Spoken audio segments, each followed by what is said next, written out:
load us 2 seats. Can you check and see if there's a floppy disk in your drive? Okay.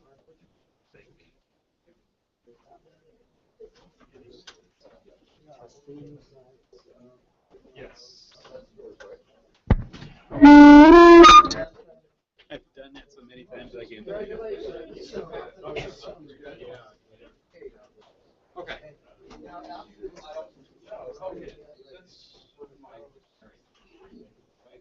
Yeah, was there a garage on it?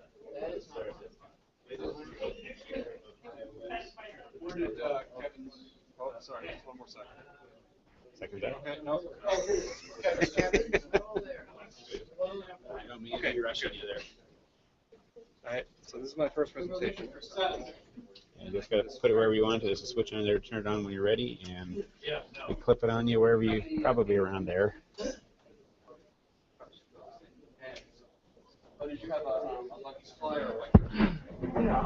Hello? Hey. Wow. Right now. I think so. Right now. Okay, we now have Ken Gagne with his talk about. I don't have any notes on me. Wait, is that supposed to be getting my computer sound? Well, just a minute. Are you borrowing our power supply? Can't be back up with your mic. I've got it off now. Okay. It should be having sound from there. Let me see. Check your input. I took this out of the. Yeah, check your input on your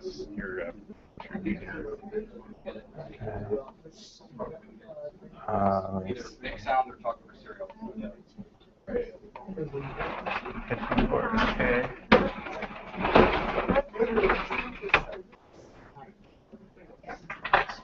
Yeah. Okay.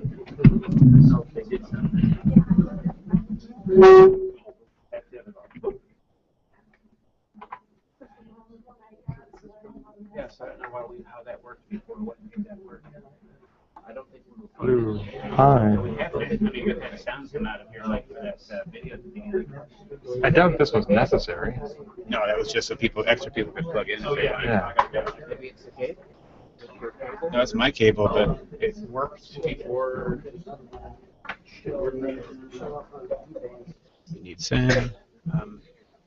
I suppose you can always hold your microphone close to it. That's up. That. Well, that should work. What the heck?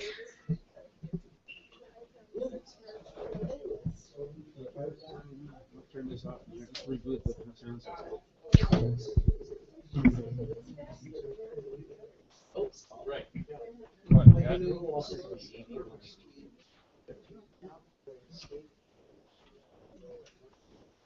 Is it playing sound right now? Yeah, I turn sound playing.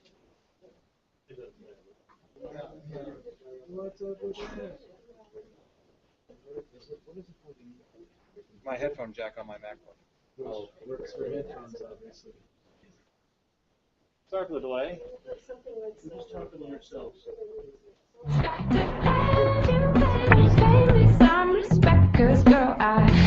Okay, good. Cut! Oh, sorry. Say cut. No, it's.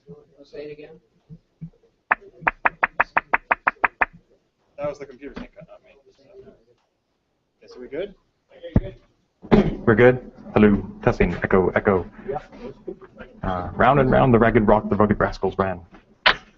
He thrust his fist into the post and still seized the ghost. Action! Okay. Oh. What's in the box? Hi, my name is Ken Gagne. Welcome to my first presentation of KansasFest 2015. I submitted 3 to the schedule, and Andy put them all within 5 hours of each other. So you're going to be seeing me again in about an hour or 2, and again at 8:45. So just like there's Juice GS Concentrate, this is Ken Concentrate. So this session is a little bit of culture, a little bit of tech. Going to start with the culture, so you have some context. This session is what's in the box? Unboxing and Let's Plays for posterity and fortune. I'm going to describe to you what these videos are, why they're popular, and how to shoot them. So, what's in the box? What's in the box? That is Major Nelson, aka Larry Herb, the lead of the Xbox community at Microsoft. He's a Microsoft employee, and that was a 7-second teaser for his unboxing video of the Xbox One, which came out a couple years ago. So, like, Microsoft themselves are unboxing their own products as if they don't know what's in the box. But let me get to what those are. Let me back up a bit. I want to give you something to think about during the first few minutes of this presentation, and that is, what do you think is the most popular YouTube channel by number of subscribers? Don't shout out your answer, just think about it. Let me grab something over here. And I'm wireless, so I can do that. Okay. So, the story begins 3.5 years ago, almost 4 years ago, when I went to Machu Picchu in Peru, in South America. I knew that this was a once-in-a-lifetime trip, and I'd probably never get back there. I wanted to create the best memories that I could think of and share them on social media, because if you don't share it, then it's like you never had the experience. So I bought my first DSLR, which is not all that fancy. There are much bigger ones with wider lens and etc., but for a DSLR, this was pretty good, a huge upgrade over the little point-and-clicks that I had. So I took some really nice photos, like this one. This is actually a selfie. I have a really long stick. 1 month after I got home, the new Nintendo Wii U system came out. Now, I am a Nintendo fanboy. I buy Nintendo products the day they come out. I've been that way ever since I was a little kid. It's never going to change. Just like Apple II, Nintendo, those are the pillars of my childhood, along with Star Trek. So if I was still the little kid that I was, I would have bought that Wii U the day it came out, and I would have rushed home, and I would have torn into it. You would not have been able to keep me away from this system. But I'm older now, calmer, a little bit more mature, and I decided to be a little bit more patient and do what's called an unboxing video. So I bought the Wii U the day it came out, brought it home, put this new DSLR on a tripod because I had taken a lot of still photography in Peru, but this camera has a video mode. And I wanted to know what the video mode could do. Was it any good?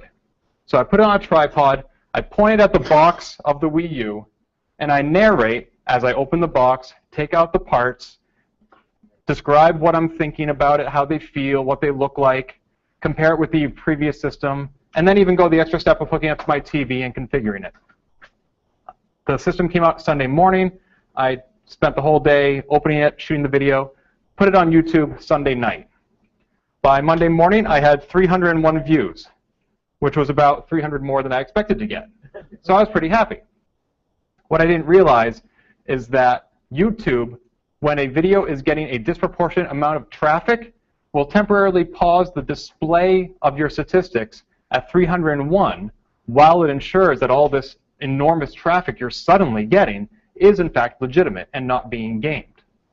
So I had 301 views the next morning. By Christmas time, this was a week before Thanksgiving, it was much bigger, and by today, I'm at over 2 million views. I had 500,000 views by Christmas. So this is 2.5 years later. All you. And prior to that, my YouTube channel was just like, oh, here's a family vacation we took, here's something about the Apple II, just little stuff, nothing too important. So I decided this has to be a fluke. There's no way this could happen again. So a year later, the PlayStation 4 came out, a new video game system. It came out on a Friday. I took that day off from work, went to Target, first thing when they opened, bought a PlayStation 4, went home, had a nicer camera this time, nicer microphone, shot an unboxing video of the PS4. That was a 1.5 years ago. That video now has 3.5 million views. This was ridiculous to me. But it was repeatable. Lightning does strike twice. I could make this happen again.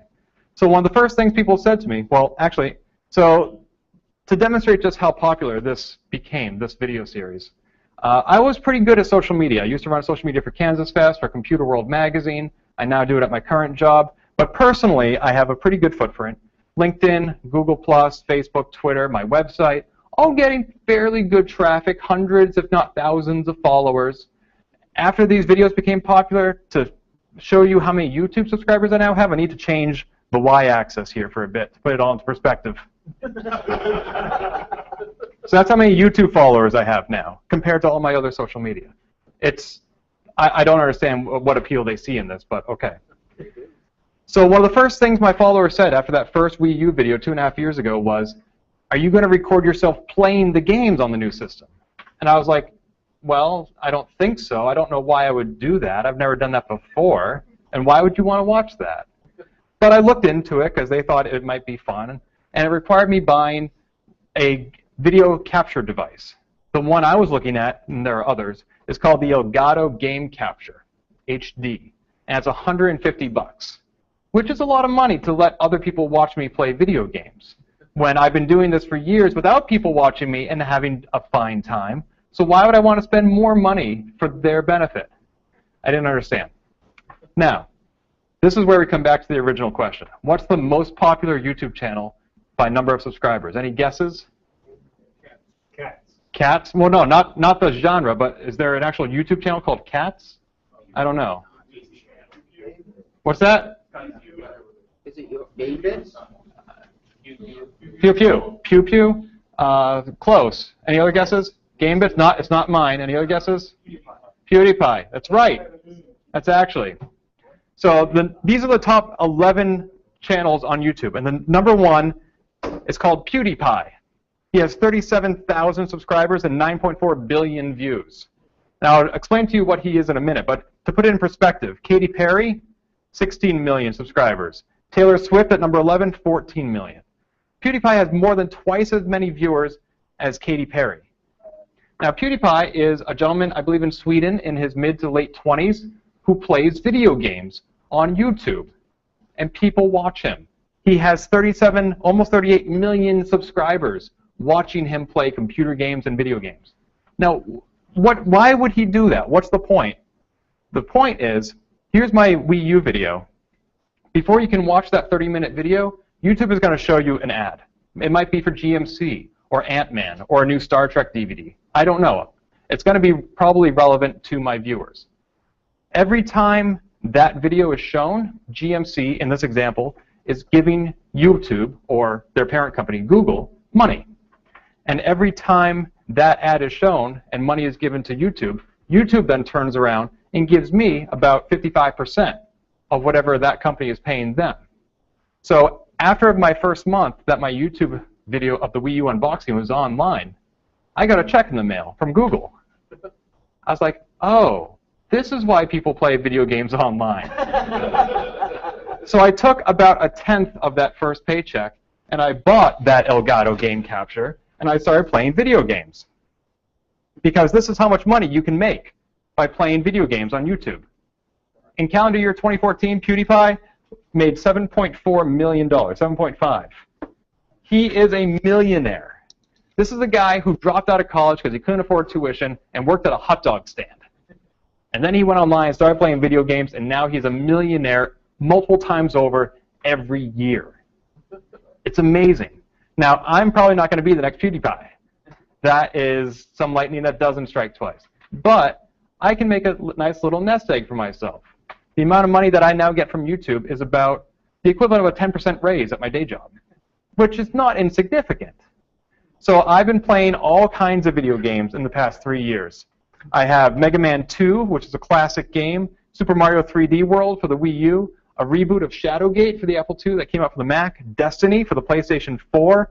I got Mario Kart 8 for the Wii U, which just came out last year, Captain Toad Treasure Tracker, Alien Isolation, Dungeons & Dragons, mobile games, iOS. I've been doing developer interviews under the name IndieCider, do all kinds of games, all kinds of videos, all the time. I have about 450 videos on my channel right now, most of them gameplay. And you can do that on the Apple II as well. So that's what this session is about. I'm going to use the Elgato Game Capture HD, which is the same device I use to capture video and audio off my Wii U and my PlayStation 4 with an Apple II. And you can capture games like Choplifter or Load Runner. Or you can do longer narrative games like King's Quest and split it across multiple videos. And the reason you would do this is not just to capture the audio and the video of the game, because what I'm doing is a genre of gameplay video called a Let's Play. L-E-T-S, play, Let's Play. A Let's Play is the audio and video of the game combined with your original audio commentary. So just like I was talking over opening the box when I did the unboxing, I talk over the game, and I say, hey guys, this is Ken Gagne of YouTube channel GameBits. Today I'm playing King's Quest V for the Super Nintendo or whatever. This came out in 1987 by Sierra Online, and I remember playing it as a kid, blah, blah, blah. And you just talk the whole time you're playing the game. Now, there is a YouTube user named, I think, High Lord Retro Gamer. I'll have a link to his video in the show notes, where he has done videos without his audio commentary of 808 Apple II games. There are 5 different playlists, all sorted alphabetically. YouTube has a limit of 200 videos per playlist, so we had to make 5 playlists to capture all those videos. I asked him why he didn't do audio commentary, and he said he wanted to get just straight historical archive footage of the games, and that's totally legit. But what I do is Let's Play videos, which is where you share your subjective experience with the game, what's happening while you're playing it, your memories of having played it, etc. Some games you want to do a Let's Play of having played it before, so that you know what you're doing and the viewers don't watch you just stumble around. Sometimes you want to play a brand new game if it just came out. That would be called a blind Let's Play. You'll probably want to edit those videos so people don't see you stumbling around. But if you're talking about games that you have played before, there's one YouTube user named Lee Alexander. Now, in the video game industry, she is a famous journalist. She is co-founder and editor-in-chief of a website that just launched in March called offworld.com, which is a great site. I believe the parent company is Boing Boing. And she launched a YouTube channel a year ago where she exclusively plays the games she grew up with as a kid, starting with the Apple II. If you are a subscriber to Juice GS, you read my review of one of her books about growing up with the Apple II. So she's done Death in the Caribbean, The Dark Crystal, Curse of Crowley Manor, which I believe Carrington did on an episode of 1 Megahertz. Yes? Yes. Test Times in Tone Town by Burger Becky. Neuromancer, Mystery House, the first adventure game, I believe, or graphical adventure game. So she has all these videos. She gets thousands of views on each one, and she doesn't have all that many subscribers, actually. She's primarily a writer. So even though that popularity as a writer, as a journalist, didn't necessarily translate into YouTube. Not everybody immediately signed up to watch her play her childhood games. But you can play all kinds of games. So, like I said, I'm going to show you how to use the Elgato Game Capture to record on the Apple II. So this is an HDMI capture device. It has HDMI in right here, but it also comes with an adapter that allows you to plug in component input. Component, yes. So that's the RGB signals. So what I'm going to do is I will take the red signal and I'll plug it into the composite output on the Apple IIc. This also works on the GS. I haven't tried others. I assume it would work there as well. And then I'm going to take the headphone jack on the 2C, right there, and I'm going to use this audio splitter, and you'll see why in a moment, and plug that into the headphone jack. Did something just go? Oh, we're good. Okay, maybe I stepped on something. It's coming loose. There we go. And now that goes into an adapter I bought that is 1/8 inch audio to RCA jack. So that's available separately. It does not come with the Elgato. And then that all plugs into the adapter that comes with the Elgato. And on the other end, there is HDMI out, which we're not using, and there's USB. So I'm going to plug the USB into my Mac. I'm going to pop out a Keynote and switch over to my game capture device, which is actually, let me reboot that. So the hardware comes with the software, Game Capture HD. I go into my device settings. I choose Other for input device. Input is composite. I leave pretty much everything else the same. Click OK. And no signal, because that's because the Apple II is not turned on yet. So let's see if this works.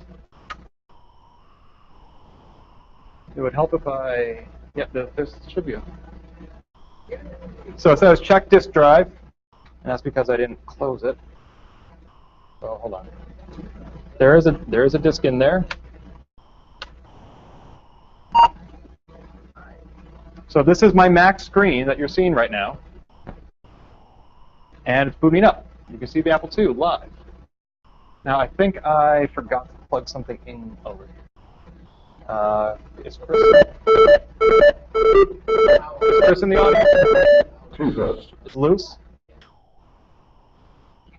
Oh, okay. I see. Maybe? I thought it would. Yes. So, we are playing Flappy Bird. The problem is, however, that if I try to play this game, now you can probably notice that from the sound of my key presses that there's a slight delay here. You're not seeing things as they're happening on this screen. So So there's like a 3 or 4 second delay. So I can't play the game by watching my Mac screen, because I'm going to die incessantly, which I might do even if I'm watching the 2C screen. The point is, you still need to have a video device connected directly to the machine. That's why the Elgato has that HDMI out, so that you can still connect your Super Nintendo to your TV, for example. While the Mac is capturing the video, you're playing it off the TV. That's why I have 2 monitors set up. But I basically, let's see. So I scroll down here, and I am going to click audio input. See, I think my USB came loose. Let me reboot that one more time, because I think my USB headset came loose. So yep, there we go.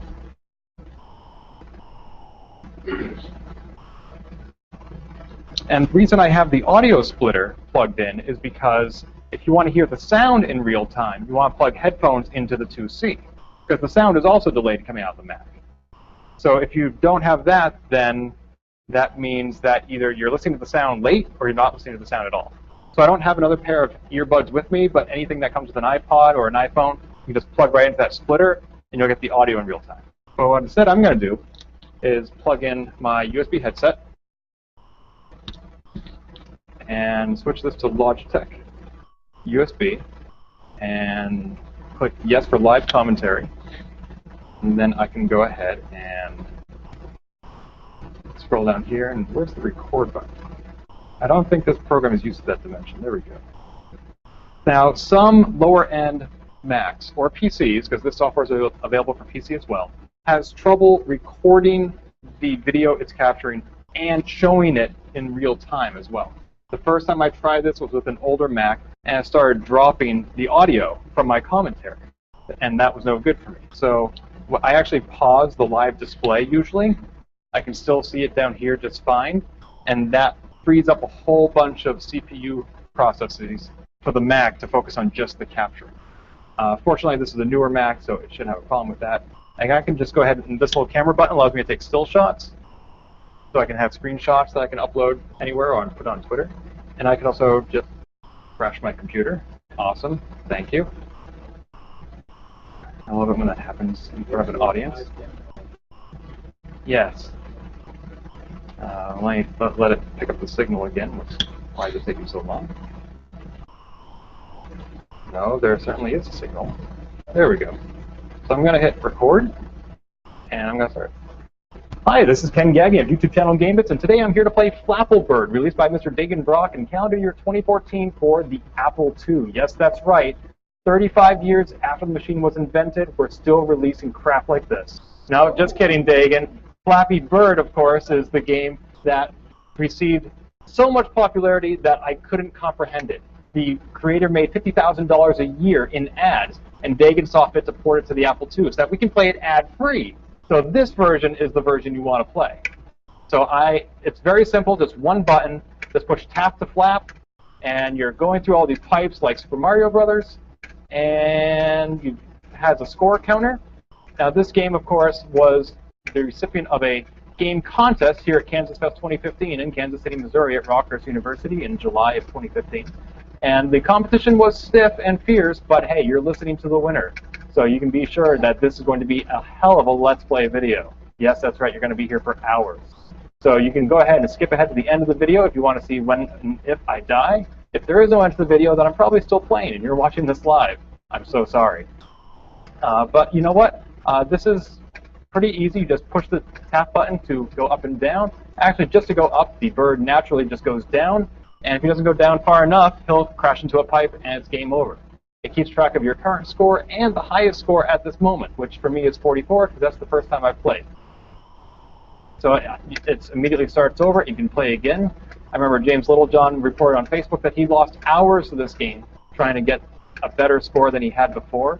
And I believe Michael Mulhern, when he competed in this competition, he competed 3 times. He just kept coming back for more, and the total of his 3 scores added up to the single digits. Way to be persistent, Michael. Anyway, I think you now have an idea of how this game plays, so I'm going to go ahead and crash my bird. Bird aside. And that is how you play Flappelbird. Thanks so much for listening. feel free to click the links below the video to subscribe to my channel for more Apple II gameplay goodness. Thanks for watching. That's it.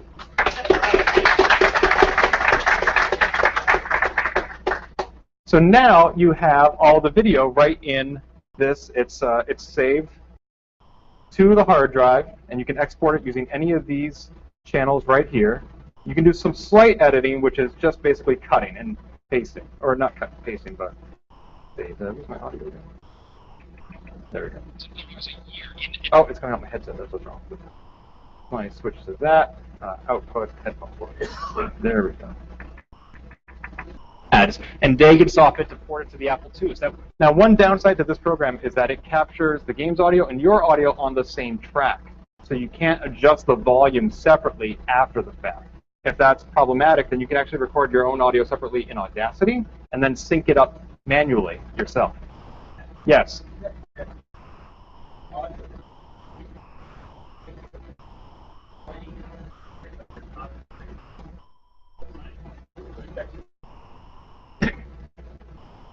So the question is my audio in time with what you are seeing on the screen up here, or with what I'm seeing on the screen on the Apple II? And the answer is the latter. The audio is synced with the game in real time. So when I say I'm seeing this on the screen, the video says I'm seeing this on the screen, because it's happening at that same time. It's only this preview mode on the MacBook that is late. In fact, I can even play it. Oh, pardon me. So I believe. Yeah, so there is. I can even play my audio through here, and it'll show you what the difference is. So that audio and video will be synced up. So So there's a slight delay. And that's how it works. Lauren. Yes. Lauren says I could export this video to iMovie and do more editing there. And that is actually one of the options right here. You can export to iMovie or even ProRes, Final Cut Pro. So that is where I do most of my editing, especially if you're recording your audio separately. You need a program to sync it up. You can do that there. But the editing that you can do here is just cutting. You can cut from the beginning, which I'll probably want to do because, let's see, board. And I'm going to start. Hi, this is... So right about there is where I want to start. So the first 4 seconds were just me blabbering. So I'm going to go ahead and cut, highlight that part, delete, and now it starts right there. Hi, this is... I'll probably want to delete the part where I called the game crap because I was just speaking in the moment and wasn't thinking about, no, actually, this is not crap. What I meant was the original Flappy Bird. It's incomprehensible why it was so popular. Because teams of dozens invest thousands of hours and millions of dollars in games much more complex and rarely see the popularity that the original Flappy Bird did. That's what I meant, is that I don't understand why such a simplistic game, which some people accuse of stealing art from other games, was so popular. I don't think Gagne did any of that, and Gagne's work porting it to the Apple II is nothing short of genius. So my apologies if that was misconstrued. Herb.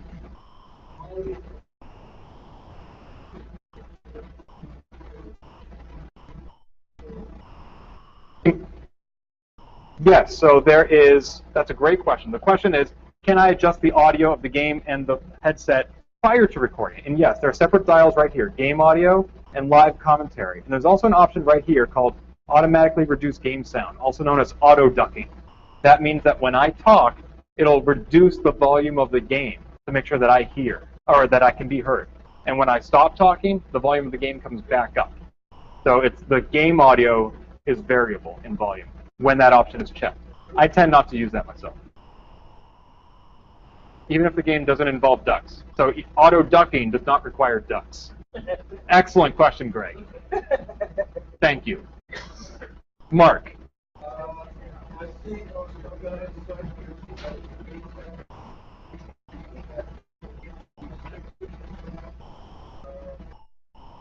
Yes, there is a newer device than the one I'm using called the Elgato Game Capture HD 60.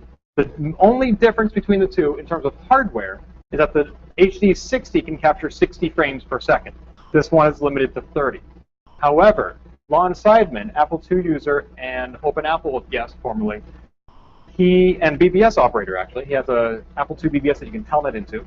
He has a great YouTube channel where he reviews tech, lawn reviews tech. And he reviewed the Elgato Game Capture HD60. And it uses different software from this. And he found it to just be an absolute mess, not ready for prime time. Maybe it's changed in the past year, I don't know. But for now, I'm sticking with this one. One thing, however, if you do have this software on the PC, it can record the game's audio and your audio on separate tracks. So you can adjust it after the fact. They haven't brought that feature over to the Mac. I don't know why. I wish they would. Lauren.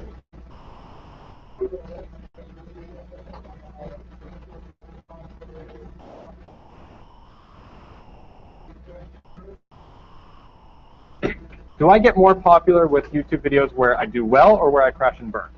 I have uploaded videos where I say, okay, here's the part where I died and I deleted that part, and people will leave comments saying, no, we want to see you die. I'm like, thanks. There was one video where I died for like a half an hour straight. It was such a hard game. So I went back and I edited the video. At the beginning, I said, if you want to see my successful run, click this link to jump to 30 minutes into the video. Because you can put links within a YouTube video that link to specific parts of the video. So that way, if they want to see me die, they could. If they want to just jump to the successful run, they could. Now, there are a couple of ways to handle deaths. Like in this editing program, I can. Gagne, YouTube channel. Stop that. So, like, let's say that if I want to cut from here to here, and just delete that middle part, well then, that's great. I just deleted all those deaths before I even export it out of this program. Save myself all that trouble. I don't actually want to do that. But what I sometimes do is I leave the death in, but then I edit it in a different program. So I'll give you an example. Here is me playing Captain Toad Treasure Tracker for the Nintendo Wii U. This is about halfway through the level. It took me about 4 or 5 minutes to get this far, and then I died. So what do? Do I get back to that point, cut out the part where I get back to that point, and then start recording again so that they just see me right where I died? Well, here's what I did instead.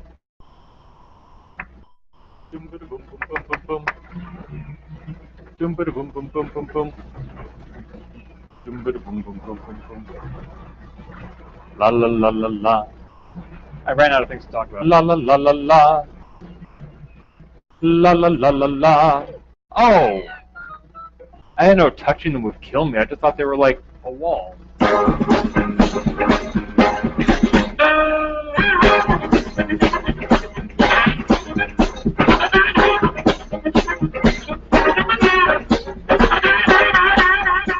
Okay, let's try that again, being a little bit more careful.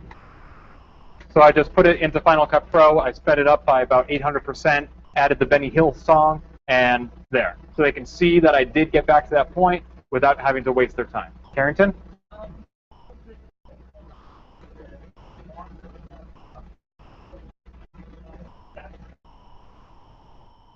You mean this up here? Oh, there. Oh. You mean you want me to turn this around?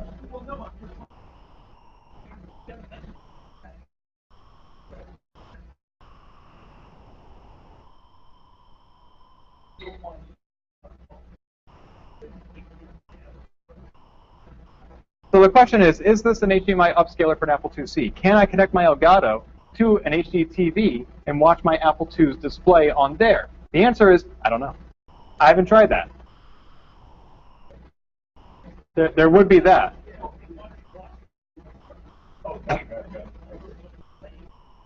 Yeah, the delay is only on the computer.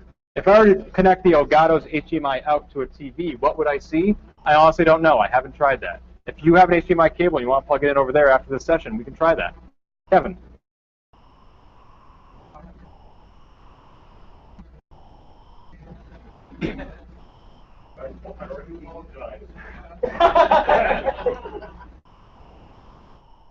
How do I deal with trolls and negative commentary and criticism? Well, I have enabled the option where YouTube emails me for every individual comment I get on all my videos.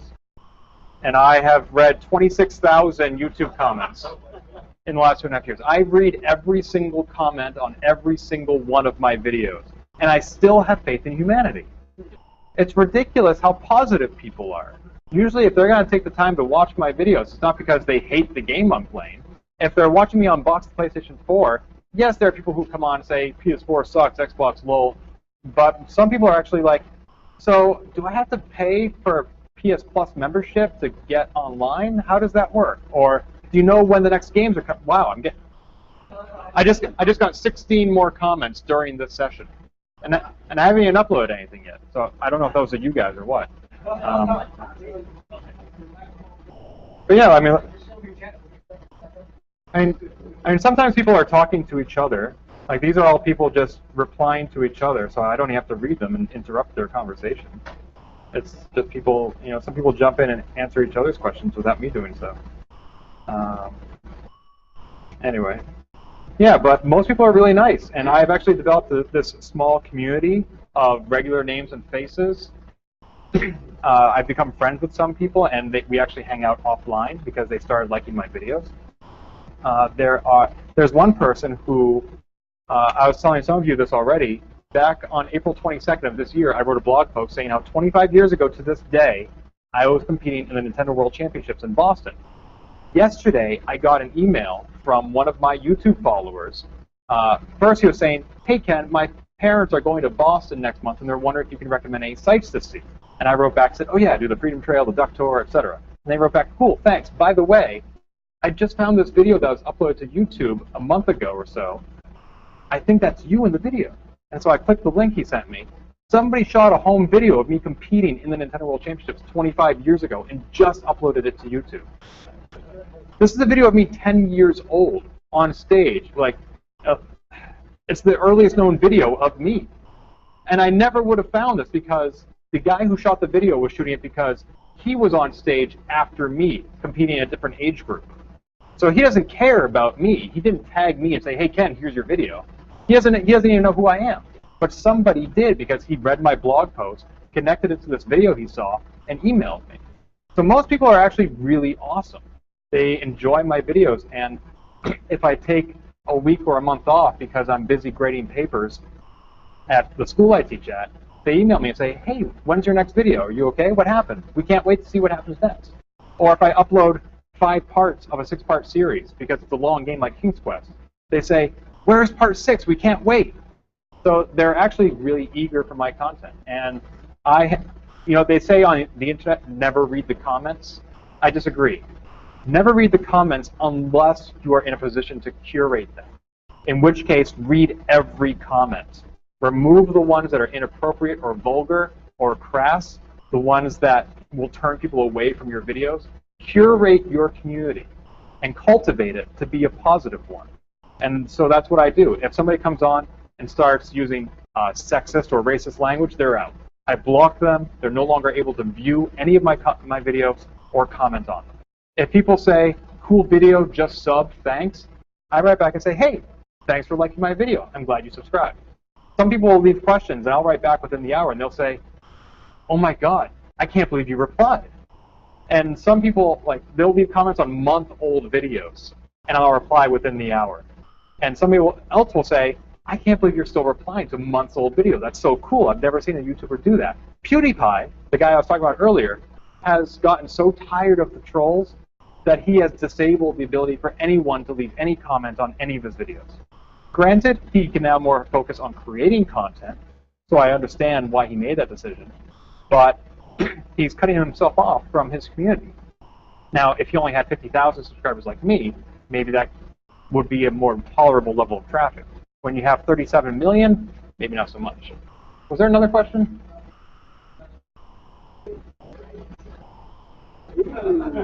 Let's grade. Well, there is, I think it's Jimmy Kimmel who does celebrities read tweets about themselves, where Jimmy Kimmel goes online, finds on Twitter people saying mean things about celebrities, and then has those celebrities on the show and reads the tweets out loud.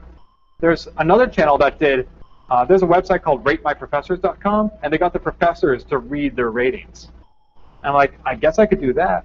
Somebody else suggested that I do a video of me watching the video of 10-year-old me and do a reaction video, or like an audio commentary. It's like, oh my God, is that what I was wearing? Exactly. That is In a way, yeah. Be sure that this is going to be Sorry. But, I mean, you can do other fun things, like this was done with a green screen. I've done videos where you can actually watch my face while I play the game. So like when I die, I'm like, oh, son of a... I never swear in my videos. If I do, I bleep it out. But you can actually watch me play the game, literally. So that's one option you can do. And other people ask me to take my face off. Yes. But yeah, some people have asked me to insert myself. Some people have said, oh, we like that, but your face was too big. Can you shrink it down? I'm like, no, my face is big. Anyway, Lauren?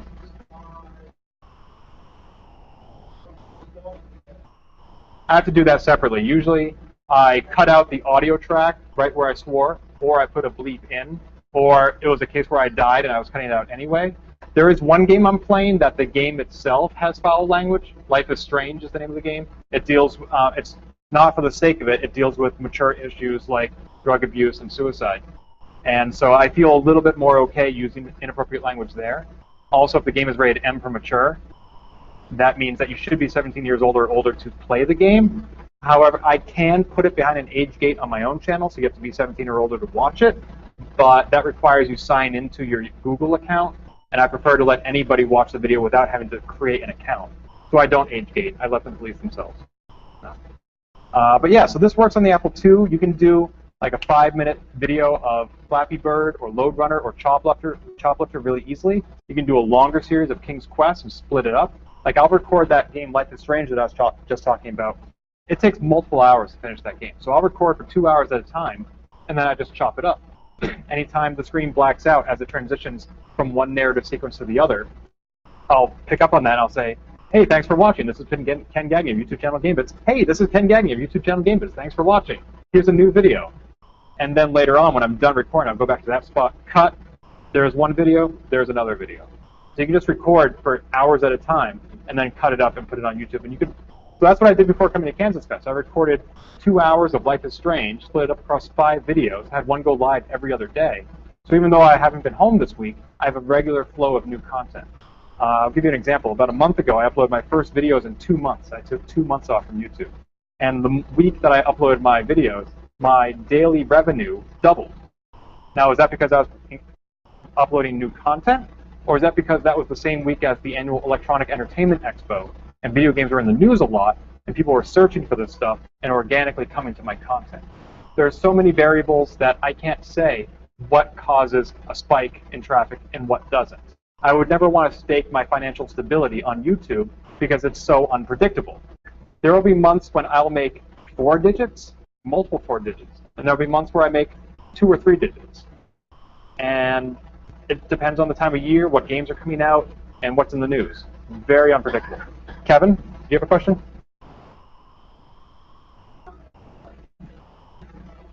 That is, how do I not waste my life in editing? By prioritizing.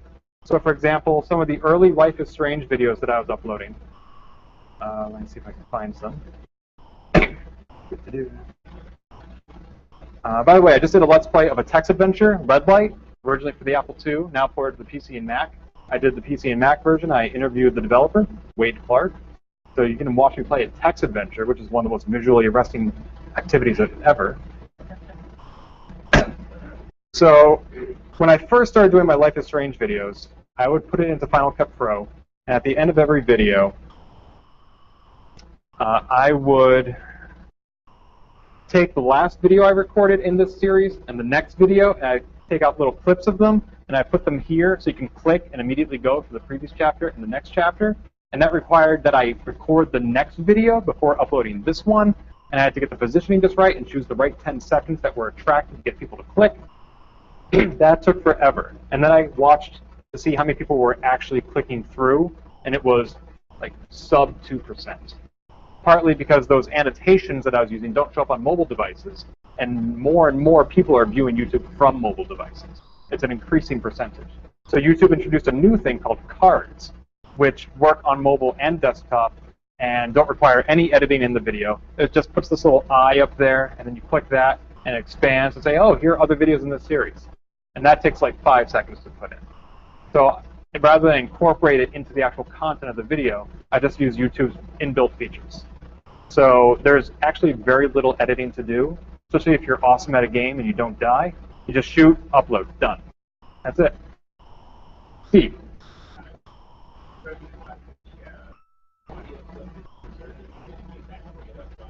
Yeah, the Benny Hill music.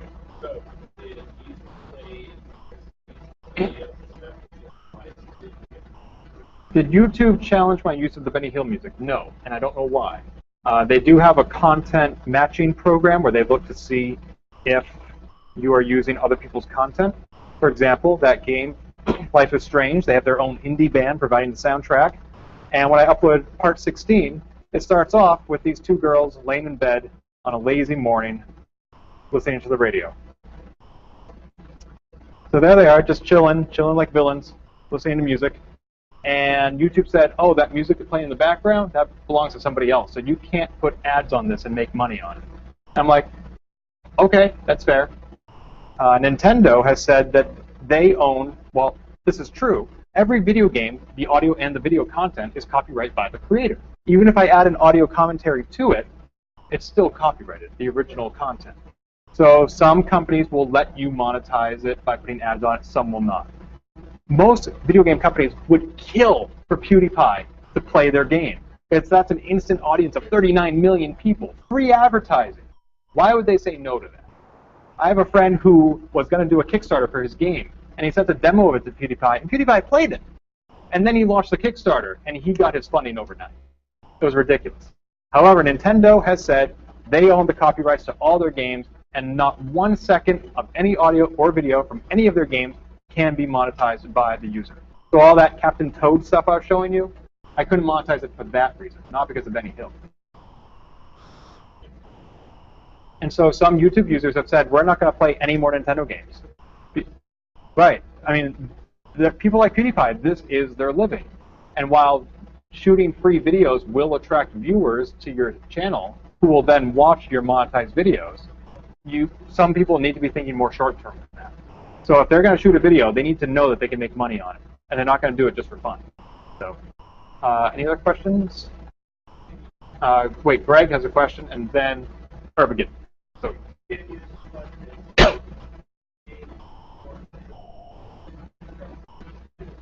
right, if you don't want to put ads on your videos, then the sky's the limit. I've never had somebody say, take that video off YouTube entirely. The worst that I've had happen is them say, you can't put an ad on this video. You can't make money on it. But I've never had YouTube say, this video has to come down. I have no control over which ads are shown. YouTube has an algorithm. It's kind of like Google AdWords, or it is AdWords, right? Not AdSense. AdWords. AdSense. It's like Google AdSense, where you want to put ads on your website to monetize your website. You may not necessarily be able to choose which ads are on there, but they're going to make an effort to target your audience to get people to click. You know, like if I run a gardening website and there's an ad there for for fertilizer, that would be appropriate. If it's an ad for cigarettes, that would be there's no study showing that people who garden also smoke. So nobody's going to click that ad, and the company buying that ad space for their cigarettes is going to be really disappointed, and then they're going to stop advertising with Google. So it's in Google's best interest to show relevant, timely content. Herbert? Okay, he had the same question. Any other comments or questions about unboxings or Let's Plays? I will say that oh, sorry, Mark.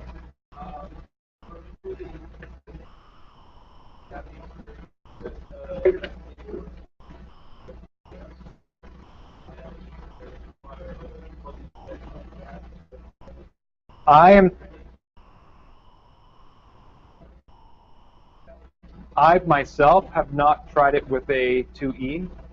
The biggest limitation I can think of is that you need to basically have 2 video outs or some way to split it. So on the 2GS, I'm using RGB and the composite. Other than that, I don't know. There is a headphone jack on the 2E. 2GS, I mean. Oh, okay, so yeah, on the 2E, if there is no headphone jack, then that's going to be a problem. But so I don't know that you can.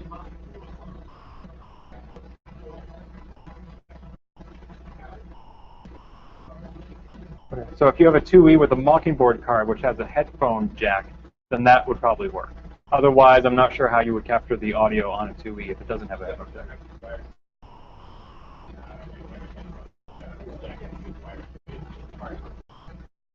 MacGyvering. Okay. Yeah.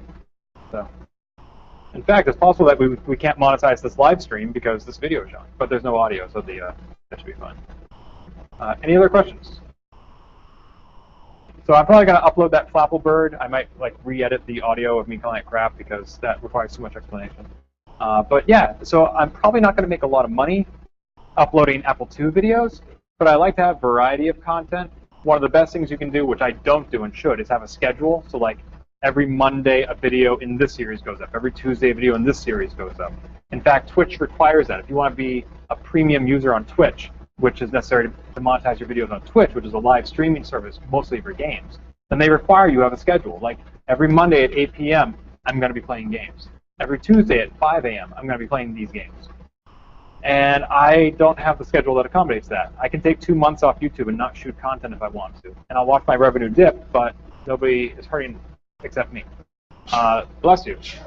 I could do a whole another presentation about multi-channel networks, which are companies that try to recruit you and then package your content with other people's content so that they can buy bigger and more expensive ads so that you make more money and get in front of more of an audience, but then they take a cut off the top. So there's this one really, really, really well-known video game multi-channel network on YouTube, and they approached me and said, "Do you want to join?" And I'm like, "Yeah, you probably want like 40%, right?" They're like, "No, we only want 10%." I'm like, "Wow, really? That'd be amazing. Send me over the contract." They sent me the contract. I sent it to my lawyer. My lawyer said, "Do not sign that. You are signing away way too much. The 10% is only after they take the expenses for distributing your content, and then after they take this other cut, and then they take 10%. And the contract automatically renews after a year, and even if you opt out, they still own the content you uploaded in that year." So I wrote back to this channel and said, "I would love to sign this contract if you can modify clause 7B, 6A, and 9C. Never heard back. So I'm pretty sure PewDiePie belongs to a multi-channel network called Maker Studios. And I know one of my favorite channels, Rooster Teeth, belongs to Machinima Network. And they seem very happy with it. So at a certain point, it probably becomes economical to have this partner help you with some of the heavy lifting, if that is your full-time job. If you're just a little guy like me, they're taking too much and not giving enough in return. So. But again, unfortunately, you're probably not going to be approached by a multi-channel network for uploading Apple II content. But this is a great way to capture these experiences, to archive not only the experience of playing the game, but also your experience playing the game. Because I just read this great article by Kyle Orland about capturing game history. I think Jason might have been interviewed for it. And he said that, let's say that we save a perfect copy of World of Warcraft. And 50 years from now, we get it to boot up. You can go online, you can play World of Warcraft. It's going to be a ghost town because there won't be anybody else there. You'll be alone. And so if you really want to capture the experience of World of Warcraft, you have to capture the game as it is today, which means boxes, manuals, posters, magazines, reviews, interviews, audio, and video. And that's how you capture the game, so you can actually show what it was like to play that game back in the day. So what High Retro Gaming Lord, or whatever his name is that I mentioned earlier, is doing is invaluable, but the videos he's shooting are videos that could be shot 50 years from now, because the game isn't going to change. But the people who grew up with the game and want to share their memories and their experiences playing the game, that is unique stuff that you can capture right now with the Elgato Game Capture or a device like it. So, any last questions? We're going to do a Let's Play it for Space Station. Space Station is my session at 8:45 p.m. tonight. It's a live text adventure where I am the parser. You're welcome to come. It will be streamed, but there will not be a Let's Play, per se. So I don't want anybody in the audience giving a running commentary as I'm trying to run a game. Thank you. And thank you for coming to this session.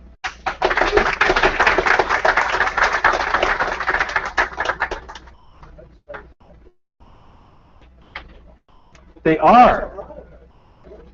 Actually, it was a student at Rockhurst who first introduced me to the concept of Let's Plays.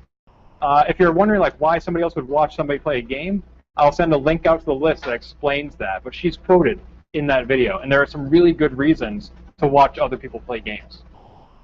Yeah, but I'll send that link out. All right, we're meeting actually back down here for dinner for pizza in about 15 minutes or so. So bring your appetites, and we'll have lots of pizza.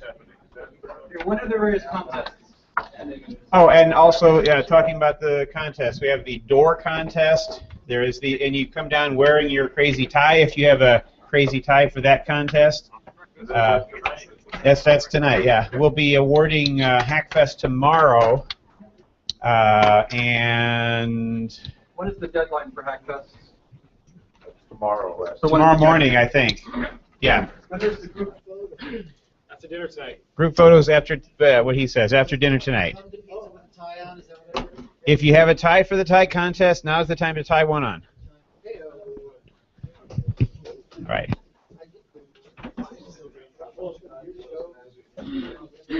Nice. Well done. Thank you. That was fun.